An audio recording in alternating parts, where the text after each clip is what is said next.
Now I can see if you can hear me. Is that pretty good? Check, check, check. And is this one good too, Ron?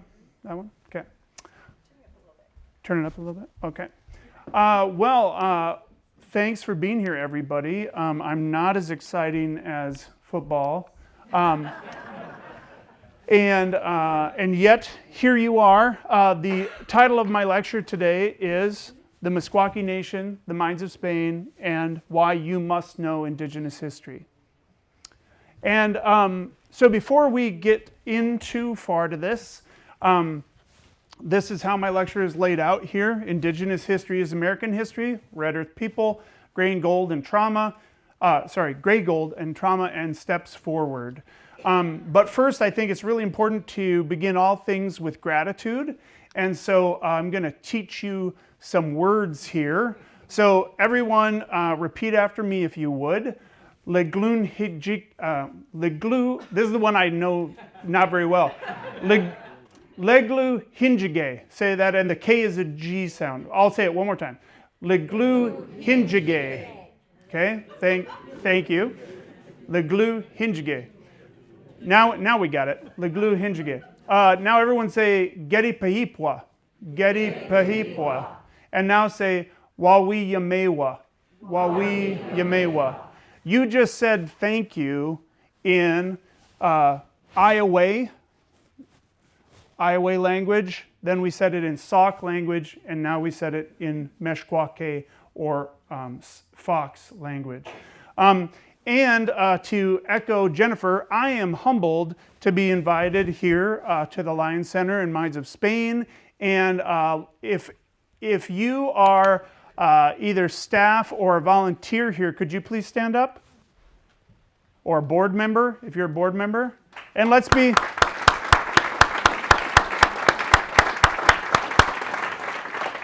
thankful to those people. So thank you so much.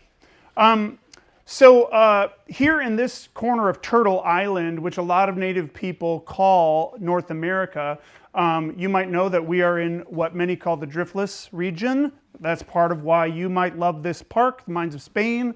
And my name is Dr. Eugene Tesdahl. I'm Associate Professor of History at the University of Wisconsin-Platteville.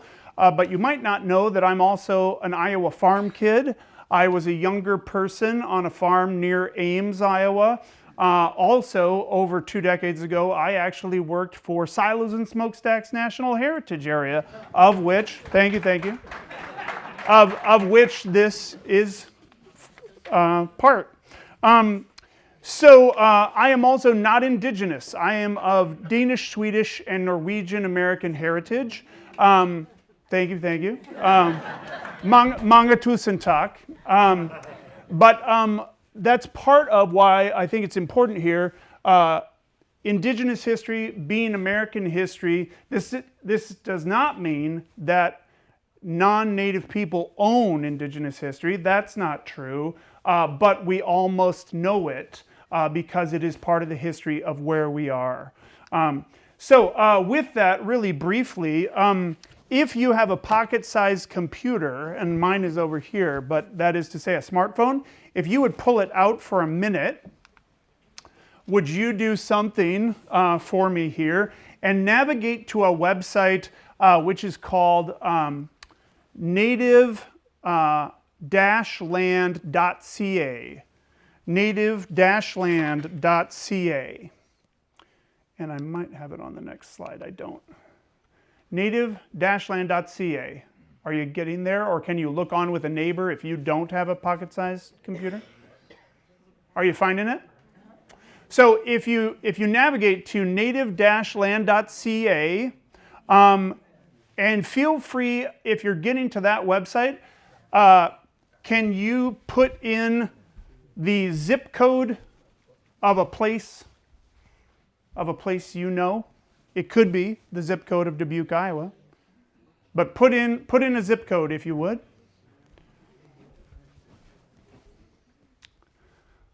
This is interactive where you do something and I don't. So what do you find when you plug in that zip code? What does native-land.ca, what does it tell you? the different Native nations that have called that particular location an ancestral homeland. Did anybody do it for Dubuque or for the EB Lyons Center? Okay, a couple of you did. What did you learn for this particular place? What nations does it say? Miami. Everyone say Miami. So the Miami Nation, now in Oklahoma, used to call this place home. Much of Wisconsin as well. Sauk and Fox, and we'll be talking about the Meskwaki today. Kickapoo. And one nobody wants to try to pronounce. Yeah, Osheti Sagawan, which is Lakota, and sometimes Dakota as well, but Lakota.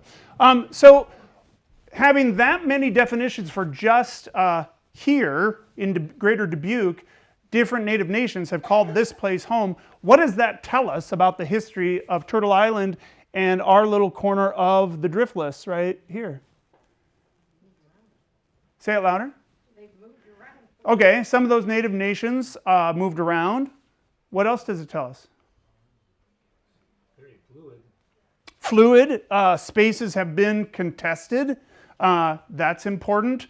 And displacement, sure, a lot of this, and we'll be talking about that today, a lot of that movement was not by choice, right? Some of it was marching and on flatboats across the Mississippi River, where my wife and I drove today, but at the point of bayonets by the U.S. Cavalry and Army. So we'll be unpacking some of that today. So first off, how many of you have heard of the Meskwaki and Saukee, or the Sauk and Fox people? Okay. But some of you might not know that both Meskwaki and Anishinaabe, everyone say Anishinaabe. Anishinaabe. Anishinaabe means the original people, and that is the Ojibwa nation. But oral histories of both the Meskwaki and Anishinaabe say that they, while both are now Midwestern or Western Great Lakes nations, oral histories for both of them say that both of them were created by the Creator in the Dawnlands, where the St. Lawrence River Valley spills into the North Atlantic. And it's a very complicated few hundred years, about 500 years, that took Anishinaabe and Meskwaki people from the St. Lawrence River Valley into Wisconsin and ultimately Iowa. And we'll be doing that quickly because you only gave me 45 minutes, so you can all still eat nachos later today when we're all watching football or commercials. Oh, here was this native. There it is. I thought it was on there. But here we won't have to dwell much on this. But notice this map is incomplete of the modern state of Iowa.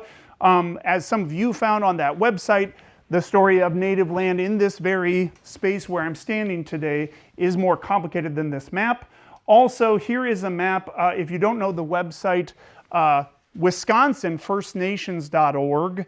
WisconsinFirstNations.org is a really good website to know. And along with this one, this shows you the modern state of Wisconsin, but it shows you the 11 federally recognized reservation communities that still exist in Wisconsin today. Also, it's not on this map, but how many of you are aware that the Sauk and Fox tribe of the Mississippi in Iowa is located at Tama? Yeah, most of you know that, but it's not on there, but we'll talk plenty about the Meskwaki Nation today. Also, I'll be talking a bit about my friend and colleague, Jonathan Buffalo, who's the tribal historian of the Meskwaki Nation. How many of you have ever met that character? Nice, a few of you. I dare you to invite Jonathan Buffalo, or he's the tribal historian of the Meskwaki Nation, but he's damn near retired, so maybe, maybe honor that. But also Tierney Kiana is the tribal historic preservation officer for the Meskwaki Nation. Also, her brother is a university student in Dubuque, Iowa. So if Tierney Kiana was invited to speak at all sorts of places in Dubuque, I think she would, and she is a very powerful resource and historian. Also today, I wanted to praise and give thanks to the life of my friend and colleague, Lance Foster. Did any of you meet Lance Foster or hear from him? He passed away just about 4 weeks ago. And I'm not sure exactly why. He was seemingly in really good health when I met him about a year ago. And among other things, I'll talk a little bit more about him. He was one of the few prominent speakers of the Iowa language. Also, those of you who live in Iowa might know that the nation that gives this place its name were forcibly removed to both Kansas and Nebraska as his band, or Oklahoma as the Iowa of Oklahoma. But he did really important work that actually is still bearing beautiful fruit here in Iowa, especially at Effigy Mounds National Monument. How many of you have ever been to Effigy Mounds National Monument? Awesome. How many of you have been there in the winter? See, that's a game changer. But you all come to this park in February, so you could go to that park in February too. All right, so how many of you are aware of things called effigy mounds or indigenous mounds of any kind? Mound building peoples. Good job. You know, honestly, that's the highest percentage of hands up on such a question that I've ever seen in any group of people I've ever talked to. Yeah, be proud of that. And especially if you get, honestly, even in the Midwest, not everybody knows that. Secondly, the farther you get out of the Midwest, way fewer people know that. And so if you have a working knowledge of conical and linear mounds that start to be built by indigenous people in this region around the year 1000 BCE, or 3,000 years ago, if you know that, then that effigy mounds are being built till about the year 1200 Common Era. Neither of those will shock you. And so for people who have a working knowledge of indigenous mounds in the Midwest, especially on the beautiful upper Mississippi River Valley, of which we are this weekend, then it's not as much of a hard sell for you to know that human history begins with indigenous history in this area, and that indigenous history dials us back hundreds and thousands of years before 1776, right? Most of you already knew that, but to look at this as a timeline, right? Indigenous people are living in the Mississippi River Valley on this very spot where we are today as early as 12,000 or even perhaps 13,000 years ago. So that's really humbling, right? So if we look at that, my university was founded in 1866. We just celebrated our sesquicentennial. But if we look at that, right, that's not much of the time of 12,000 years. And there are some people who don't think that indigenous history is human history or American history. And I deeply disagree with those people. And hopefully all of you do too. All right, I want to quote Lance Foster now. I told you I was going to talk about him again, and here I will. So here are some effigy mounds on the Wisconsin River. These are some of those, the Marching Bear group. How many of you, again, have been to effigy mounds? And how many of you, though, have been to the South Unit where Marching Bear group is? If you haven't ever been to the South Unit to see, this is from LiDAR imaging from an airplane, so you can see these things. They're about 1,000 years old, and you can see them from almost space, which is pretty humbling. But if you've never been to the South Unit where Marching Bear is, a lot of my students who I take there, they really say it makes them feel like they're walking into a cathedral when they go there for the first time. Also, there's another group of mounds that is also owned by the monument called the Snai-McGill Group. That one is a little harder to get to, but it's deeply, deeply powerful. That one has over 100 mounds, and it's just feet from the Mississippi River. Also go when their mosquitoes are low. That's a pro tip for you. Maybe February would be a great time. But here I'm going to quote Lance Foster at a conference about early indigenous history. Someone said, oh, these effigy mounds are sacred. And Lance responded like this, quote, some people say effigy mounds are sacred. This place is sacred, and that's why these mounds are here, end quote. That's what Lance said. And so think about that. I think it's really powerful. He wasn't saying that effigy mounds aren't sacred to the people that built them, or especially to the indigenous descendants of which he was descended, but that the places were sacred, and that's why those powerful monuments were built at those times. And how many of you are aware that this is a beautiful and even perhaps sacred space? And how many of you are aware that there are mounds here at this park? Okay. Notice you are deeply connected to this history right here at Mines of Spain. Also, in the last few years, I've become, according to some, an expert about early mining history in this region. How many of you know that lead mining is also kind of wrapped up in the story of this place? So I will unpack some of that. Not everyone always knows that the first lead miners in this region, unsurprisingly, were especially Ho-Chunk people and Iowa people, and also depends on who you talk to, but the Meskwaki came to Wisconsin and Iowa, but especially Wisconsin, somewhere around 1300 or somewhere between 1100 and 1300 in that long migration. And here are some Ho-Chunk lead effigies. They're about the size of a key fob, and they date to around 1300 and were made in the Driftless region. So again, this notion, if you think lead mining history starts with Julian Dubuque, you're a few hundred years off. And that's really important to think about. Also, some people, they acknowledge indigenous history, but they don't always think of Native people as miners or excavators or even engineers or metallurgists, but they were all of those things. All right, now I guess before I dig into this, I will say the Driftless being a contested space, and here at the Mines of Spain, you might know that French Empire claimed part of this land, Spanish Empire claimed part of this land, and British Empire claimed part of this land. Are you aware of all that? And native nations of this region, like the Meskwaki, like the Ho-Chunk, and other nations played sometimes those different empires off each other, continued to persist, and that's a long, complicated history which I could tell you, but I'm not going to.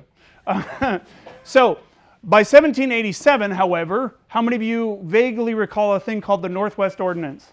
Do you vaguely recall that? Okay, thank you for your honesty. But anybody know that this thing called the Constitution was also written in the same year, 1787? How many of you remember the Constitution? You got that? Okay. Okay, good. Not everybody remembers that these days. All right, so the U.S. Constitution and the Northwest Ordinance were both signed in 1787. For us in the Midwest, this is what claims this area, which used to simply be known as the Big Ten Conference. Sorry if that's a political statement. But to get back to seriousness, this act ignored tribal sovereignty of over 100 native nations when the U.S. claimed that land, and beginning in 1787, invaded Ohio onto Shawnee, Piankashaw, and Wea land. It also ignored British claims in the Midwest, right? Also, interestingly, Article 6, well, this is Article 6 of the Constitution, but this also banned slavery in the region. So lead mining, part of the understanding of lead mining, some enslaved black folks also were forced to mine for lead. We'll get to that in a moment.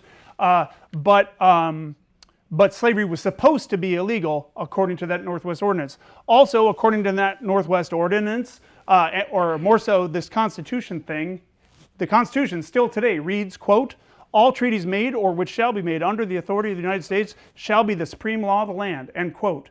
And so in a moment, I'll be talking about some treaties between the United States government and Native nations which have not always been followed. In fact, some are actually being violated today due to actions that were made 2 weeks ago.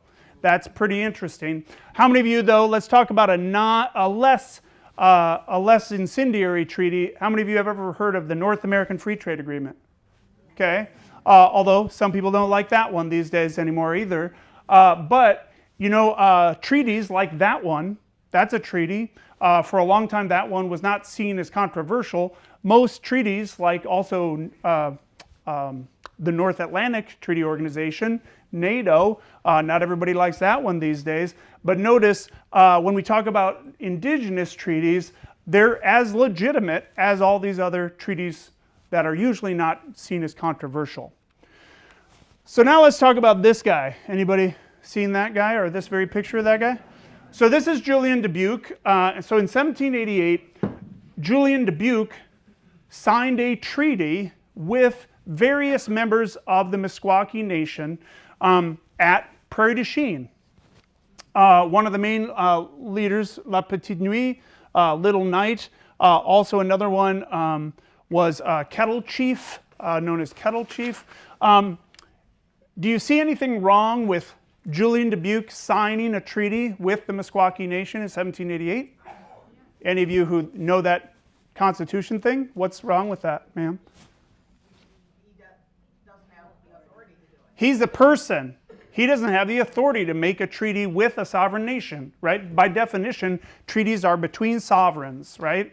From a European perspective, this was an illegitimate agreement in 1788.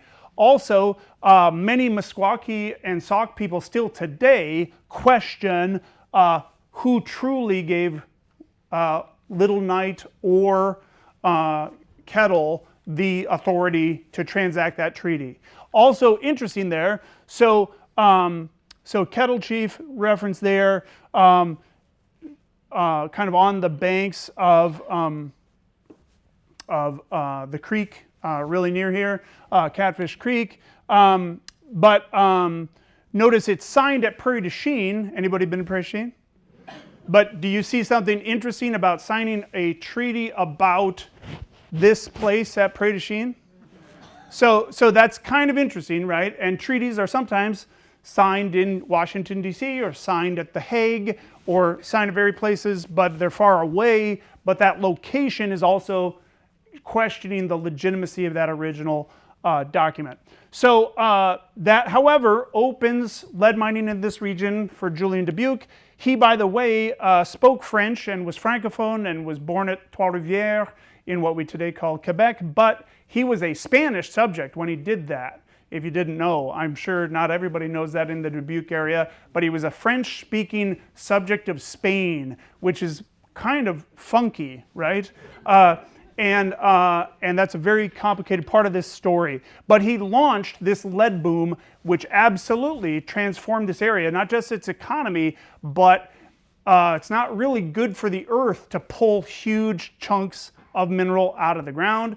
And we have beautiful nature areas like this today, but some of you, especially if you work or volunteer here, you might know that it took a long time to recover some of this when you pull a lot of lead out of the ground. Same story for Platteville, where I live. Now I'm going to jump to this Treaty of Prairie du Chien, 1825. So Prairie du Chien again being relevant to our story today. And what do you notice about that year 1825?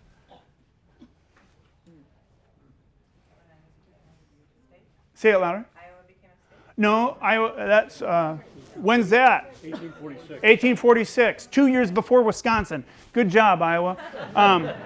And unlike Wisconsin, where I now live and work, where they print the year of statehood on the flag so kids can remember, Iowa, you have to really know that fact.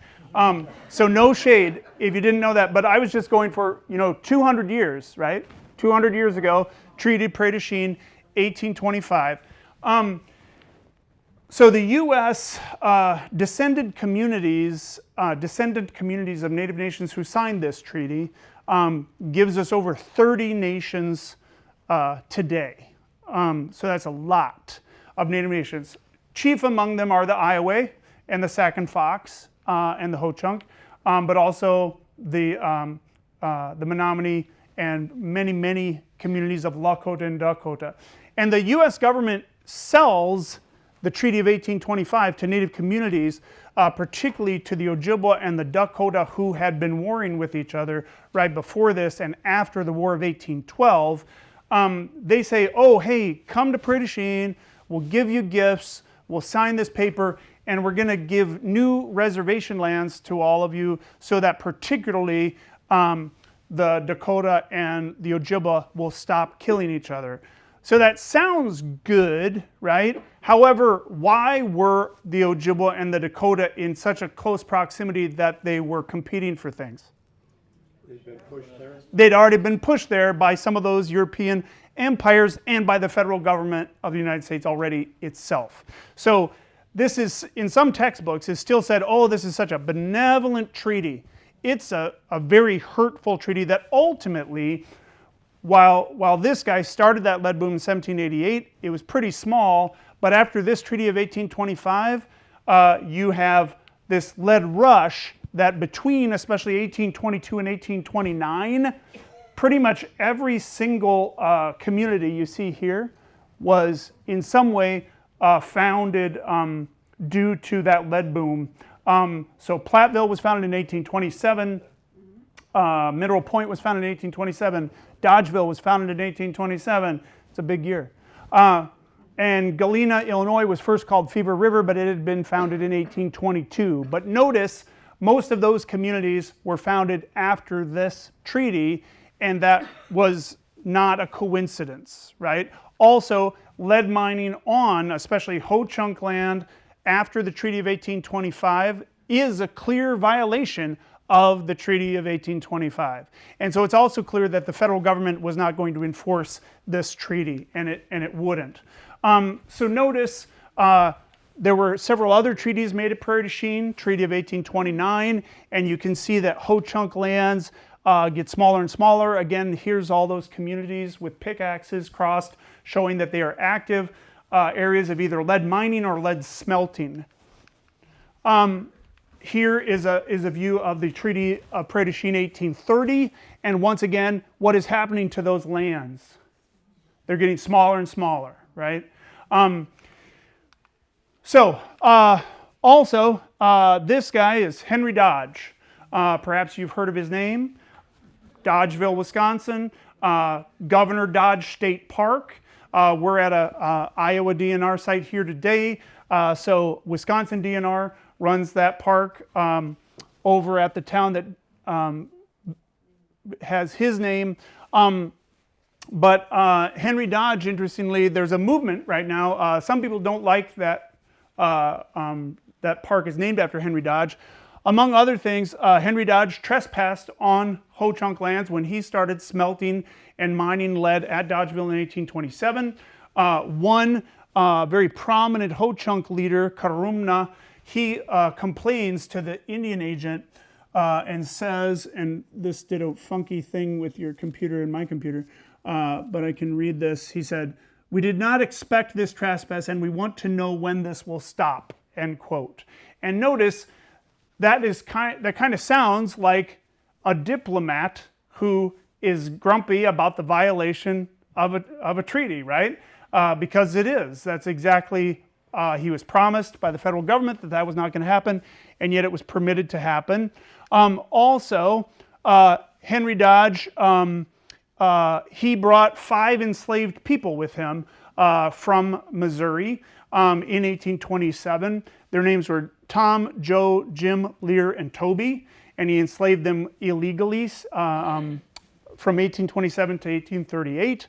Also, interestingly, Joseph Street, that Indian agent, he even complains, he only cites 2 of Tom and Toby of Henry Dodge, but he says, quote, with 2 Negro men, Dodge raises about 2,000 pounds of lead per day, end quote.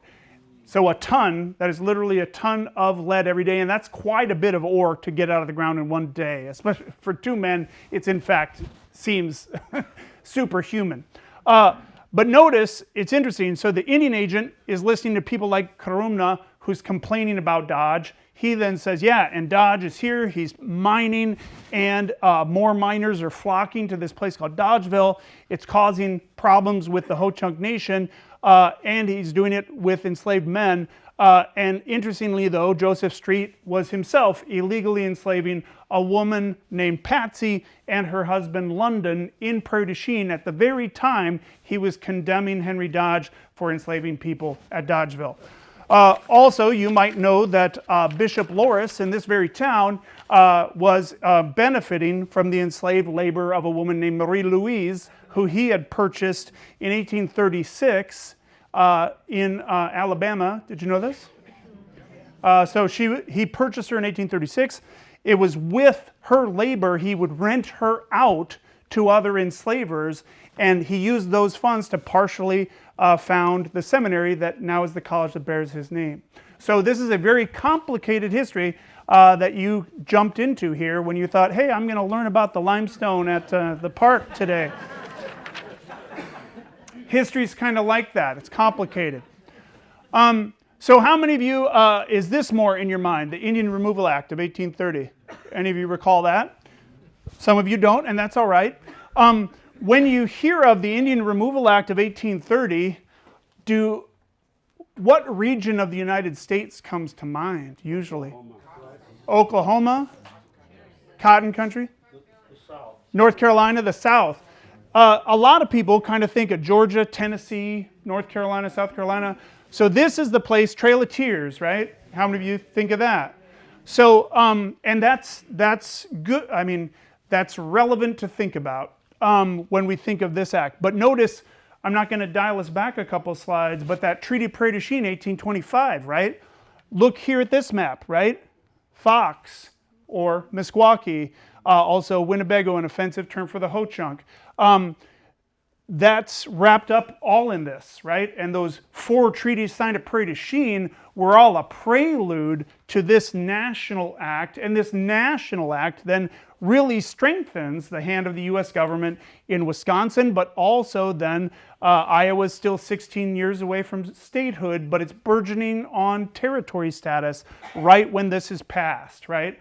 Also, it's only 9 years later that Bishop Loris will found that seminary, right?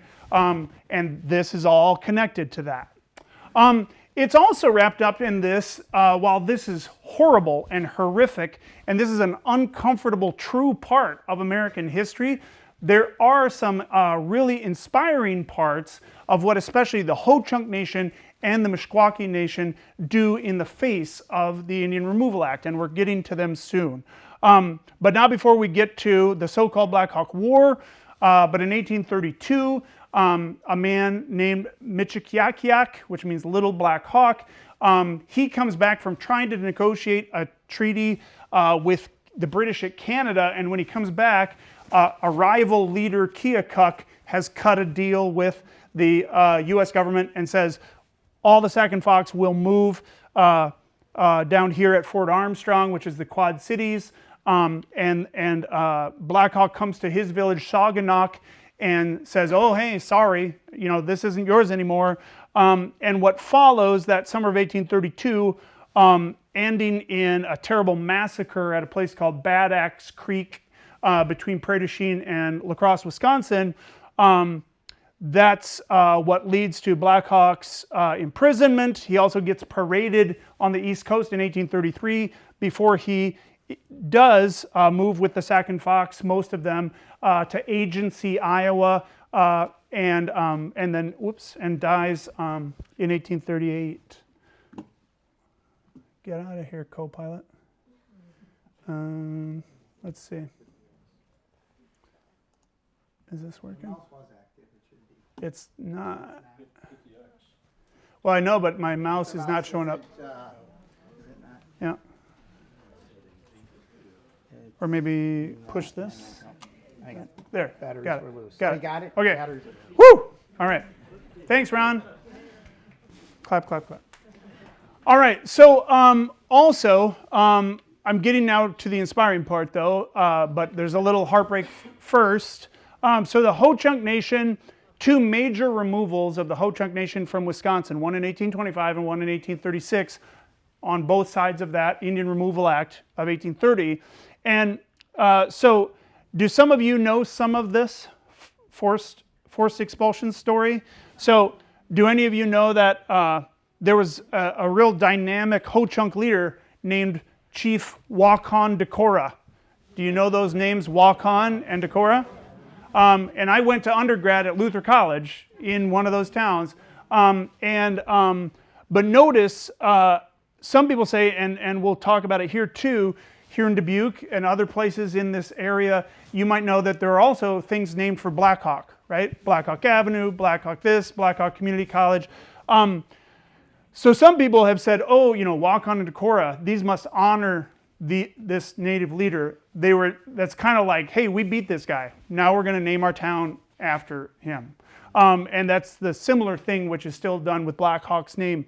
But so all these forced expulsions, notice for a time, the Ho-Chunk Nation was mostly just north of you here. But then the federal government said, oh, Norwegians are coming in there to farm. Well, we better move the Ho-Chunk again. And so notice there were 5 moves between 1825 and 1836. But on this map, what do you notice about these white arrows? What do those say? Returns. So the modern Ho-Chunk Nation of Wisconsin is mostly descendants of the badass Ho-Chunk people who, and I said it, you didn't have to, so, of dynamic and badass Ho-Chunk people who, after these removals, in some cases, swam across the Mississippi River to return to places near Black River Falls, Wisconsin. And that, I urge you to think about, is a pretty heartening story. That the Ho-Chunk Nation today, which if any of you have lost money in a Ho-Chunk gaming facility, you don't have to tell me either, that those people, that story is a story of resistance and dynamism. And here, let's talk a little bit about why the Meskwaki also are worthy of your respect and your admiration. So after one of those treaties and the second Fox at Tama, the Meskwaki Nation were deeply impacted by all those treaties of Prairie du Chien up to 1830. And then there was a separate treaty for the Sac and Fox in 1842. So at first they were moved, I'll back up just a little bit. So at first they were moved here. And what do you notice about that area that says Sac and Fox, Sac and Meskwaki? It includes where we are today, right? Secondly, though, by 1842, the federal government, similar to what I just said about Decorah and Norwegian settler colonials, what did the federal government say about this land by 1842? There's going to be people who are going to, build mill works and all sorts of things in a place called Dubuque. So they forced the Sac and Fox out. And in 1842, the main thing that treaty did was move the Sac and Fox mostly to Kansas. But not all Sac and Fox had left Iowa yet, but most did. But in the mid-1850s, the Meskwaki Nation, emboldened by some dynamic leaders, but also by some badass Meskwaki women who were the power behind some of those men, they organized a media campaign. They actually wrote letters to the editor and had other reporters write letters to the editor to build public support if the Meskwaki Nation could purchase land, even though they had just been expelled out, they still had some of their treaty monies. And so some Meskwaki leaders said, hey, if we use some of that American cash, maybe we can buy some of this American land, and even though that's not justice, we could stay in Iowa, because we already like Iowa. And how many of you like Iowa? All right, the rest of you better raise your hand. But I live across the river now, but I still love Iowa. So notice, some of you just read this. We don't have to read it all. But at Tama County, it says they should be permitted to remain and reside, and the governor supports this. That is made stronger in 1857 when two Meskwaki leaders, particularly Paragato, everyone say Paragato, and Mame Wanige, Mami Nwige, and supported by dynamic women, these two men figure out this thing I just said to you. So Parawagado, he actually comes back from Kansas to Tama, and then he buys 80 acres from this family called the Butlers, so that 80 acres is what starts the Sac and Fox settlement at Tama. Today, that is over 8,000 acres. And that land, unlike some reservation communities, including those 11 that I mentioned in Wisconsin, the Meskwaki Nation purchased every single one of those acres. So again, I'm a farm kid from Iowa. Any of you connected to farm ground in Iowa? So 8,000 acres, which some people are running 8,000 acres these days in some parts of Iowa, which is a way bigger farm than I grew up on. But just notice, right, the Meskwaki Nation insultingly had to purchase all that land, right? Here's what you can do as you move forward today. I hope you didn't mind that I sprinted through thousands of years of history here. If you are interested in learning more, there's all sorts of ways to do that. Among other things, you should visit parks. And guess what? Good job, you're at a park. So visit parks where Native history is included in their interpretation as it is at Mines of Spain. So you're already doing that. You also heard a plea that you could even volunteer at a park like this one, or join a Friends of the Park organization, or even support one as you drop some money as you leave today. And I urge you to do that. Another good one, many of you have already been to Effigy Mounds National Monument, which is only, 45 minutes, hour away? Depending on how fast you drive, right? But also, how many of you know that this guy, Lance Foster, helped create the Iowa Tribal National Park in Kansas? Did you know that? So he helped found that in 2022, and that park is now a sister park to Effigy Mounds National Monument. I haven't been there myself, and I used to live in Kansas, so I try to not go there anymore.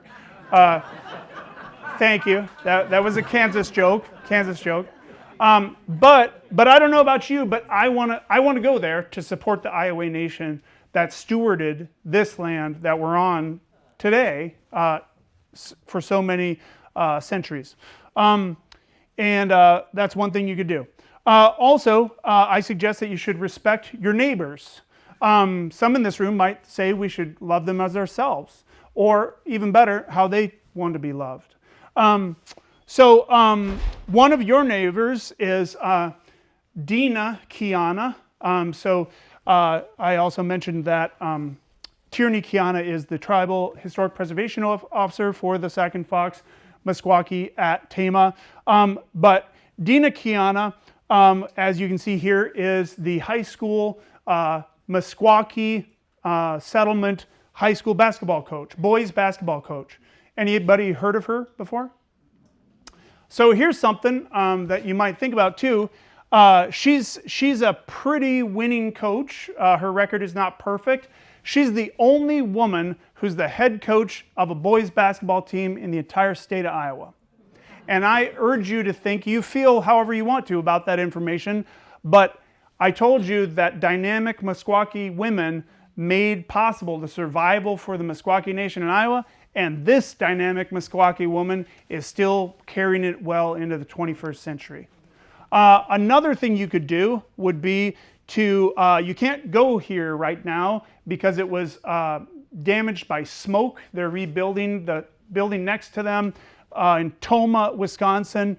The Ho-Chunk Museum and Cultural Center is still rebuilding, so I'll show their website in a minute. You could help them rebuild. They still need donations to mitigate smoke and water damage from the building next to them that caught on fire about 3 years ago. And Josie Lee is the director there, and she's a dynamic Ho-Chunk person. Another thing you can do to support any of this is to read books by Indigenous authors and purchase books by Indigenous authors. And if you really want to purchase books by Indigenous authors and do even more, you could purchase them from Birch Bark Books in Minneapolis, which is also a Native-owned bookshop by Elise Erdich, yeah. So you're helping all sorts of Indigenous people there. Also, one other quick plug. This is a non-Native author, but it's about the Meskwaki Nation, and it just came out in the fall of 2024. It's called Red Earth Nation by Eric Zimmer. And while this is, and again, I'm a non-Native author myself, but I don't have a book to sell you yet. But Eric Zimmer wrote this in true collaboration with many tribal elders at the Meskwaki Nation. So this is actually a really important book. So if you want to learn more about the Meskwaki Nation, I highly recommend that. Also, I want to end with, I do urge even this park to build authentic partnerships with Native communities, something that my university, University of Wisconsin-Platteville, has been doing over the last 10 years, and I am honored to have been part of some of that. But here's something that Jonathan Buffalo and his wife Suzanne Wanati Buffalo say in their foreword for this book, and that their foreword are the first words in this book also shows you something about this book. But Jonathan said this, quote, "When we, the Meskwaki, had a 40-year war, the Fox Wars, 1701 to 1742, with them, the French, with the French king, Louis XV by that time, issuing a decree commanding the death of every single one of our people, every man, woman, and child, and even our dogs. But today, we are still alive as a people. We are still calling ourselves the Meskwaki, and there is no more French monarchy." End quote. So thank you so much. Wawi Yamewa.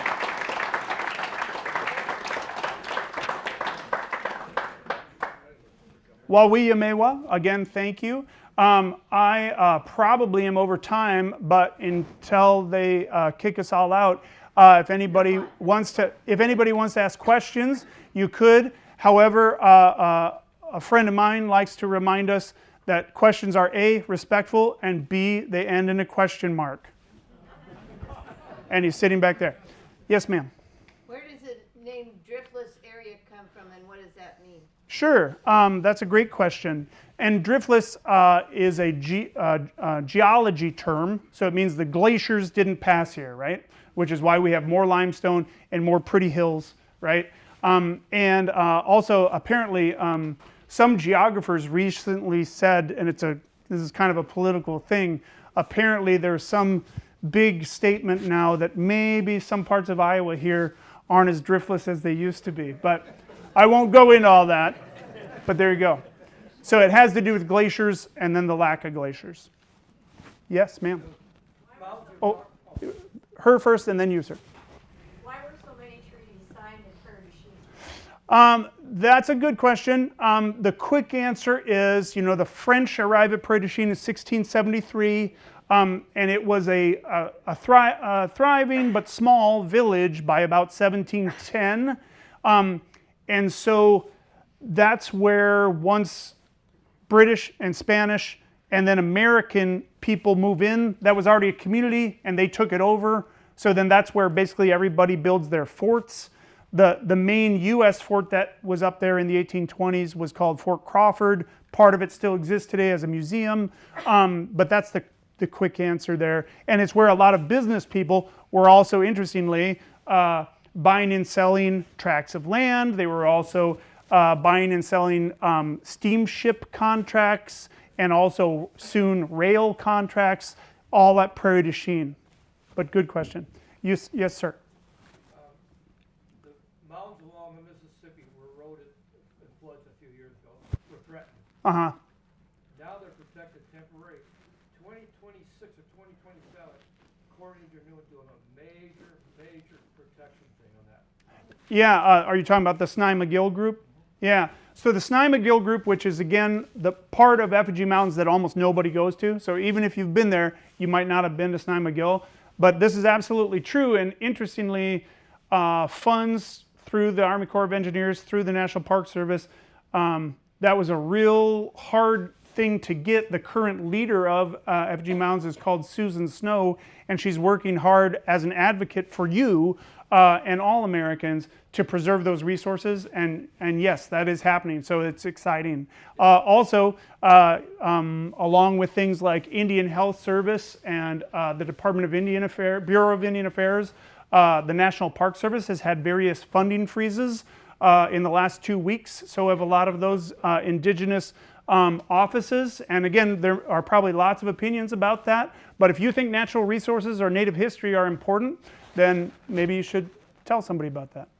That article was in the Corps Engineers, their summer, fall paper. Yeah, great. Well, and I know several retired Corps of Engineer folks, and it's really important and usually thankless work. Somebody else? Question? Yes, sir. What I always heard is the Kiowa, we call Iowa. Is that the same thing?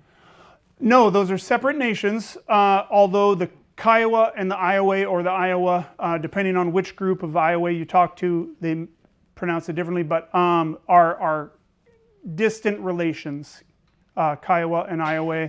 Also, I didn't go into this, but most Algonquin-speaking nations like the Meskwaki, the Potawatomi, the Ojibwa are also distant relations. And by the way, so these Fox Wars, the French transacted them, but they transacted them because the Ojibwa said that their neighbors and distant cousins, the Meskwaki, were not doing what they wanted. So the Ojibwa helped fight this, actually, which Jonathan Buffalo, his daughter, is now married to an Anishinaabe man, and Jonathan likes to remind his son-in-law, like, hey, you tried to kill us. Now you're raising my grandkids? He kind of says, it's funnier when he says it, but thanks for laughing. Yes, ma'am. Is Meskwaki sometimes, I'm thinking on signs in the lines of Spain, I sometimes see it spelled Q-U-A. Yep. What, is one like an Americanized spelling that they changed and one is the original? So great question, and you basically didn't need me to really answer it. So yeah, the other one with a Q and a U, that's the French spelling, but it gets the same Meskwaki or Meskwaki, same story. And I didn't fully define it, but it's right here, right? So Meskwaki means red earth. So they have always called themselves the Red Earth people. That's what it means. Also, with this, the Ojibwa and the French trying to exterminate Meskwaki people between 1701 and 1742, there's a county in Wisconsin called Outagamie County. Anybody heard of that one? So that's an Ojibwa word. That's not a French word. And that is originally, it's pronounced Outagamie.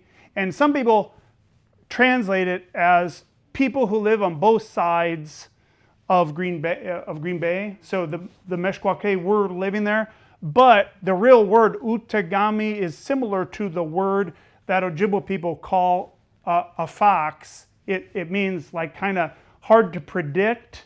And so notice this was not a compliment, and also Jonathan talks about this too. When the French were then applying that term renard, that was not a compliment. It was that they were wily and they wouldn't do what the Ojibwe or the French wanted them to do. And Jonathan, I think, would say, and I'll say this, that's because the Meskwaki have always known who they are. Here and then there. I don't know if this is right. I read that in the Louisiana Purchase, Mm-hmm. that the United States actually didn't purchase the land, but the exclusive right to purchase the land from the indigenous people. Yeah, and I wish we had a separate mic here. Here, I'll just have him do it. I read that in the Louisiana Purchase that the United States did not actually purchase the land, but they purchased the exclusive right to purchase the land from the indigenous peoples. And the quick answer there is mostly indigenous people weren't even involved in that treaty. Also that's really complicated, and I'm not going to jump into all the complexity, but Spain had owned that land for almost 40 years, and then Napoleon threatened to invade Spain, so then Spain says, okay, whoa, yeah, France, again, Dubuque, Iowa can be France, that's fine. And then just shortly thereafter, right, is when then Jefferson all of a sudden has the ability to do that. But the quick answer there is most of these treaties, that one particularly, no Native people were involved. So no Arikara in North Dakota were involved, no Shoshone people in Idaho, and yet that's whose land and people, but none of them were in that negotiation.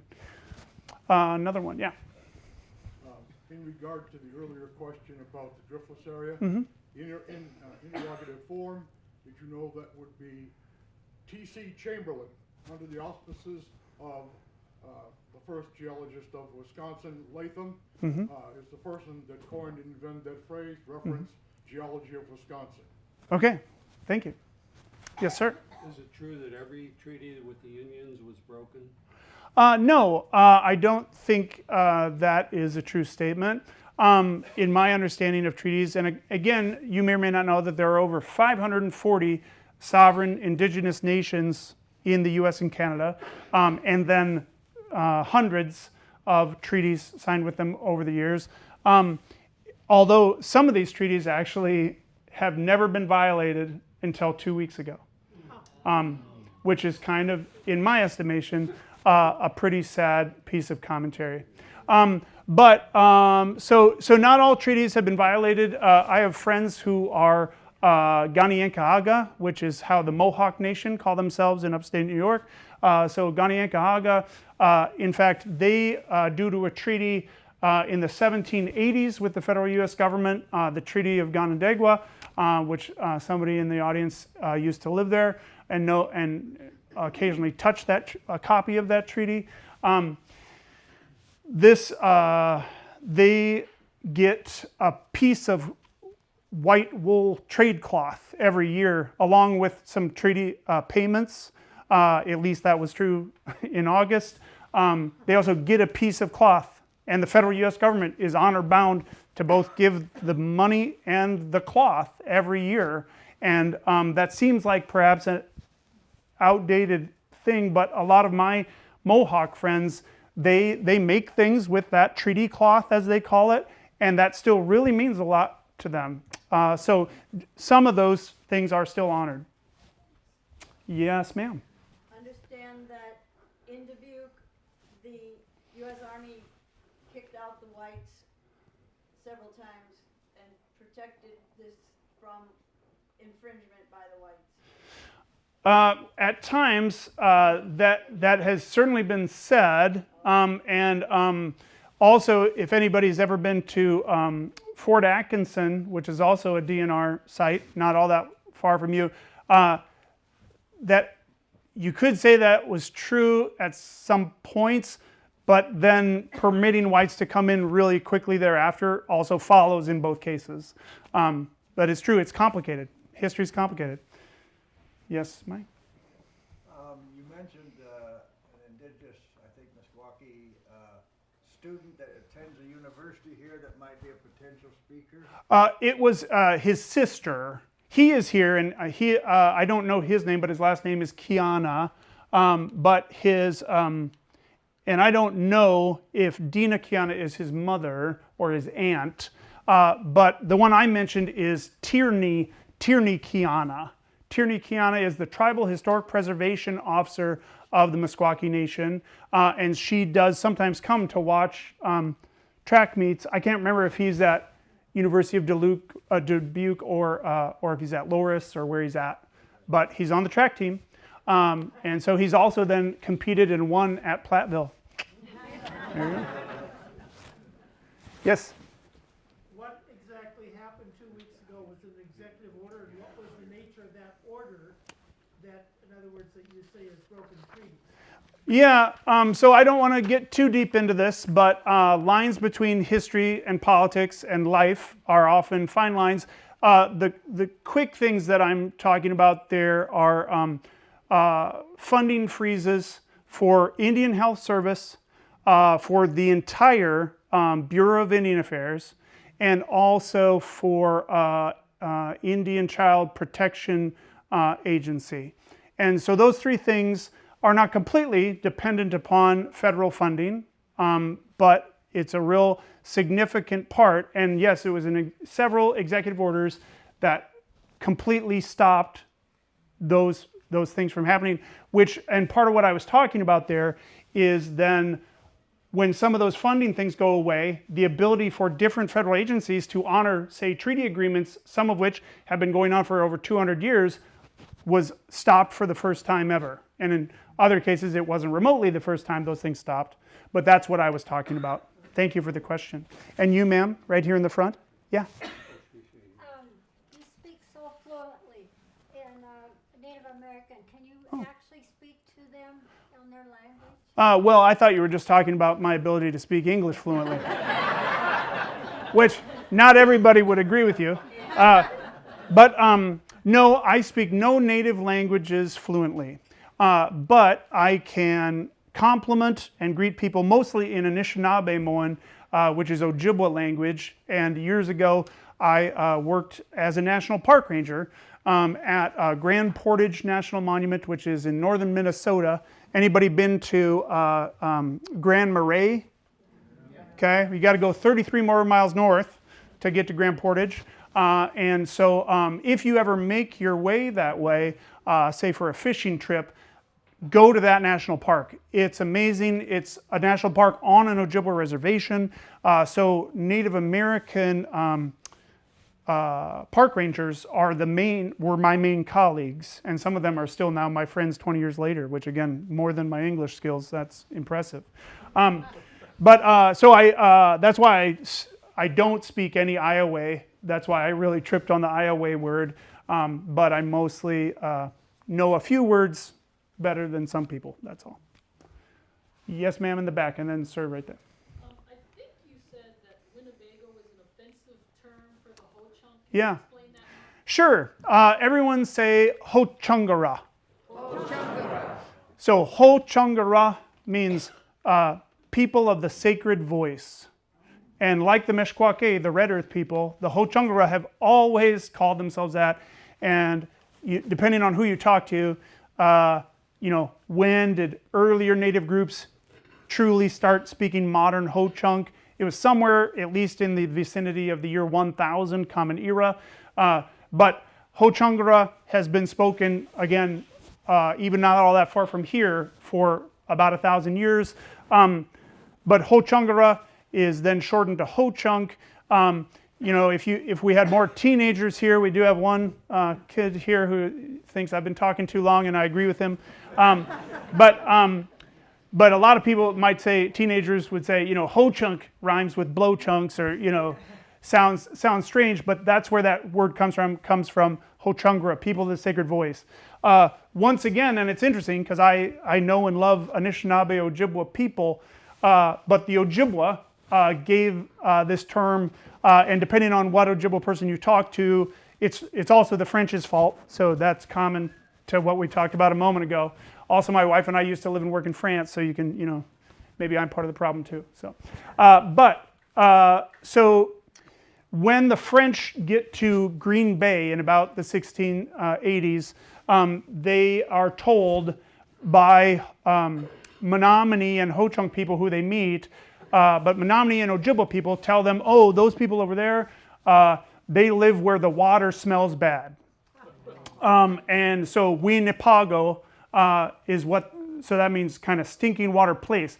The French quickly say, oh, they must be saying that the people smell bad. So the French use either a different version of the spelling, O-U-I, Winnipago, in original maps and correspondence. And then they also call them puant, which means stinking person. So including that RV company that's in the great state of Iowa, right? That's where that derogatory term is still being used, and there's a lake by that name where Ojibwa friends of mine just were spearing sturgeon there yesterday. So it's complicated, but that's what I was talking about. And now you, sir, yeah. So the terms tribe and nation, are they the same or is there a difference?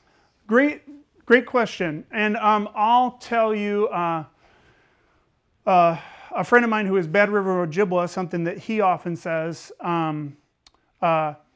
when I say, I'll do this exercise with you, I'll say the word tribe, and I want you to say a word that pops in your head. Tribe. Tribe. Tribe. Tribe. Okay?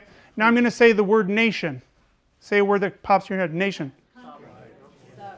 Nation. Nation. Do you see a difference there? So when we say nation, especially if we're talking about treaties, like the Prairie du Chien Treaty of 1825, if we know that treaties are nation-to-nation agreements, then we know that a nation is made out of people, that a nation has sovereignty, that all these other things, right? Just as if we were talking about a treaty between Switzerland and Germany. But with tribe, and we can also say tribe is also a term for groups of people in other parts of the world, including, say, Scotland. And the Celts were really good for a long time at resisting the Romans and Christians and English. Anyway, so that's part of that, I think. But yes and no, I guess, is the answer. Maybe one more question here. I just wondered if you had an opportunity to connect some of the other mounds in the area, like the little Makokata mounds north of the city, or Dunleaf mounds in Dubuque, or... The quick answer there is no, because while I'm a historian, and I am a historian of early America and of indigenous history, even if you thought I'm an expert on mounds, I am not at all. And that's great, because that's a lot less pressure on me. Okay, maybe a couple more. One more here. And then there, and then I swear we're done. What's your sense that the Meskwaki would like to see happening in Dubuque? I don't try to predict any Meskwaki opinions, especially not of my friends Suzanne or Jonathan Buffalo, and I haven't met Tierney in person yet. But I urge people in this room, whether it's your involvement with this park or your involvement with your city or county or local government or university communities in Dubuque, of which, how many do you have? 5, 6? You got a lot. You got a lot. Per capita, you have a lot of universities in this town, but only for the last like 170 years. But thank you. I thought that was funny too. But I think there's room, sir, for even in Dubuque here to have more collaboration with the Meskwaki Nation, and I urge you to encourage others to start that dialogue. Say, while it can't be nation to nation, if the mayor and/or city manager of Dubuque wanted to talk to the tribal chair of the Meskwaki Nation, I think that would signal respect in a pretty powerful way. And young man back here. How does the Meskwaki Nation compare size-wise to all those other nations out there? Was it a pretty typical size, or was it larger size? You're saying today or historically? Historically. So good, because I don't really know the population today. I'm sure that's a Google away. But just here real quick, and then I see you, Jennifer. So in 1701, the Meskwaki Nation had about 5,000 members. And by 1742, they had 500. So they were literally decimated. That's where that term, those of you who like math, that means to reduce to a tenth.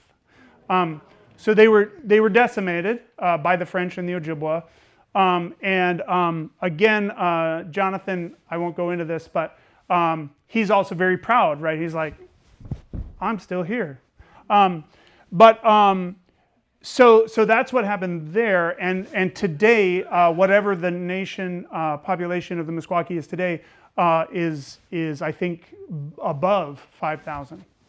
Let's have a round of applause for that.